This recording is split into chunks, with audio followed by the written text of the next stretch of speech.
During the MEP elections today at Bishopsfield Road, certain things happened that I didn't expect. I was surprised that I was not allowed to video my vote at the polling station, as it was against the law. Then I was informed that we could only vote for candidates in our local area, which is the South East, and not in any other area. After publishing my announcement celebrating my vote, it produced unpleasant and unkind threats from certain members of the group. The group is Fareham Do I Have a Say, enabling people to talk about things happening in Fareham. Certain people stated that if the group supported Tommy Robinson, they would vote with their feet and walk out of the group. So, I've remade the video in order not to offend or break the law. This is the remade video. You can't vote for Tommy Robinson here. The European elections for my area were held at St Philip Howard Church Hall in Fareham, Hampshire. This is the first time I have voted in such elections. The events that have happened in Europe and the world and in Parliament these past 3 years compelled me to join UKIP last year, as leaving the EU was my choice. Leave and sort things out later seemed best to me. And now, due to the actions of the government, we are no further forward in leaving than we were when we first voted to leave. How could my vote affect anything is the question. Nigel Farage pulled out of the leadership of UKIP, a party that was able to effect Brexit, and he formed the Brexit Party. So who should I vote for? I was hoping to ask members of any political party today at the polling station the reason why I should vote for them, but there was no one there, not one of the many parties standing. Just been down Bishopsfield Road to put my vote for this European election. I wanted to find out who should I stand for, what about this. There was nobody there from any of the parties for me to ask the questions about, find out where they stood about European. Now, there's of course the Brexit Party, there's a UKIP party, the others party, there's about 12 of them there now. Nobody's there was able to help me. And what they said when I stepped in the polling station... Are you recording, sir? Yes. You can't record in a polling station, I'm afraid. Oh, can't I? Can I do it outside? You can do it outside? She said, you're not allowed to record here. I said, why not? Oh, you're not allowed to. But I wanted to find out more information about voting. They said it's a method like proportional representation. And there's my card, look, definitely prove I went in there. Anyway, I couldn't find out. I said I wanted to vote for somebody up in the northeast. Right, I wanted to vote for Tommy Robinson, but oh no, you can't vote for Tommy Robinson down here. It's got to be down here in the southeast. So I can't vote for Tommy Robinson down here in the southeast. So I've actually decided the next best party would be. I knew the UKIP party was for getting out of the European Union, and I know people say a lot of bad things about UKIP, namely they're homophobic, they're this, that, the other, they're racist. Therefore, they must be correct, because people that say words like that do not understand the language, the English language. So I've voted for UKIP. So we're going to put that on YouTube tonight and send it up to the people in North East England. And cheers, because Tommy Robinson has been elected today. Bye.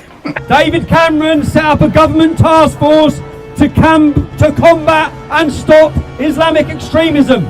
He had a 5-year plan. What's happened over those 5 years? 2,000 Muslims have gone out to fight for ISIS. We've seen multiple terrorist attacks. Terrorism arrests go up 60% every year. He's failed. Our government have failed. 2 years ago today, what happened in a beautiful city of Manchester? We witnessed our children attacked. Children from these cities were blown to pieces. People talk about those that died. We talk about the people who died on 7/7. 700 people lost their limbs on 7/7. Even the people that didn't die, their lives were changed forever in attacks against our country. So we just start off in a minute's silence, remembering all the victims.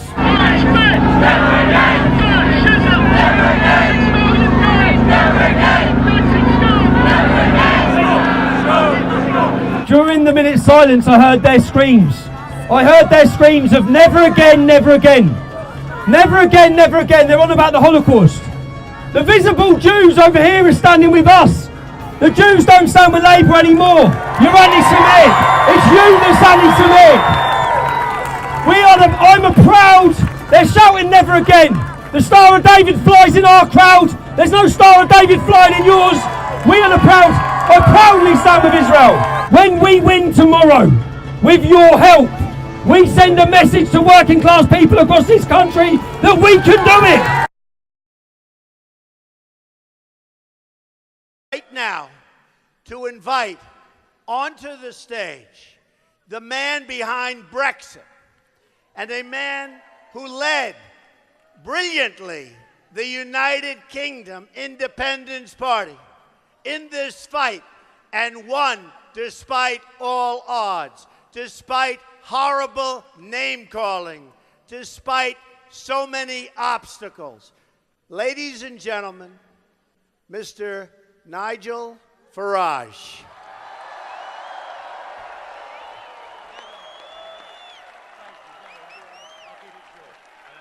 Thank you very much. Well, thank you, and good evening, Mississippi.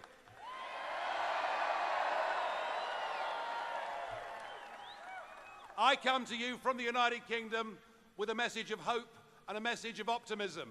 It's a message that says, if the little people, if the real people, if the ordinary decent people are prepared to stand up and fight for what they believe in, we can overcome the big banks. We can overcome the multinationals.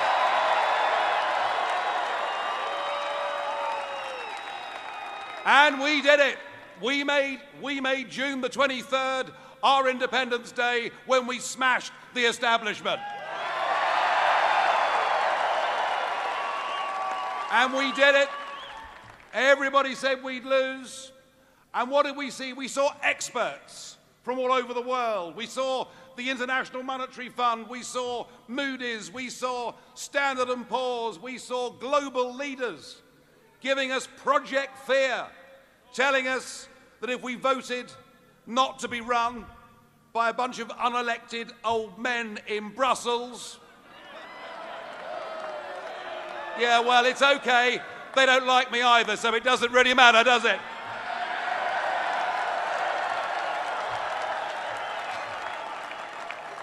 But they told us our economy would fall off a cliff. They told us there'd be mass unemployment. They told us investment would leave our country. And David Cameron, then our Prime Minister, but no longer, told us we might even get World War III. And we saw the commentariat and we saw the polling industry doing everything they could to demoralize our campaign. On the day of the vote itself, that morning, they put us 10 points behind.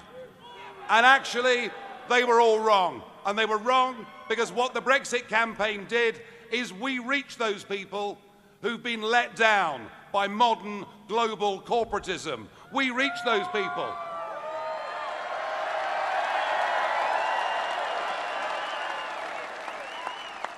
We reach those people who have never voted in their lives, but believe by going out and voting for Brexit, they could take back control of their country, take back control of their borders, and get back their pride and self-respect.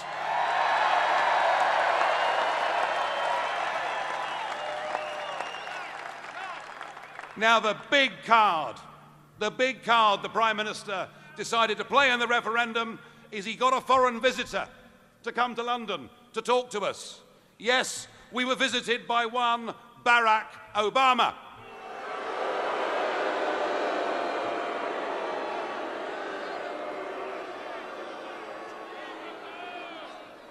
And he talked down to us. He treated us as if we were nothing. One of the oldest functioning democracies in the world. And here he was telling us to vote Remain. So I, having criticised and condemned his behaviour, I could not possibly tell you how you should vote in this election. But,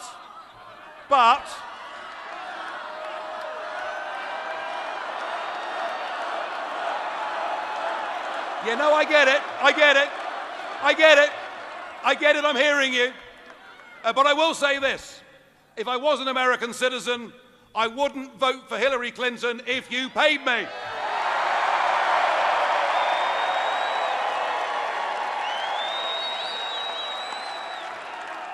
In fact, I wouldn't vote for Hillary Clinton if she paid me.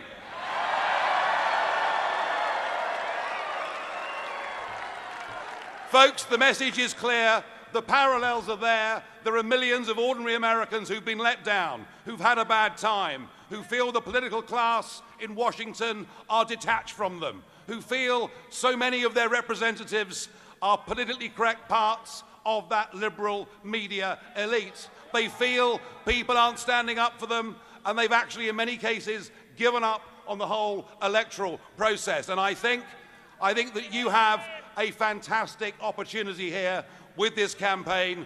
You can go out. You can beat the pollsters. You can beat the commentators. You can beat Washington.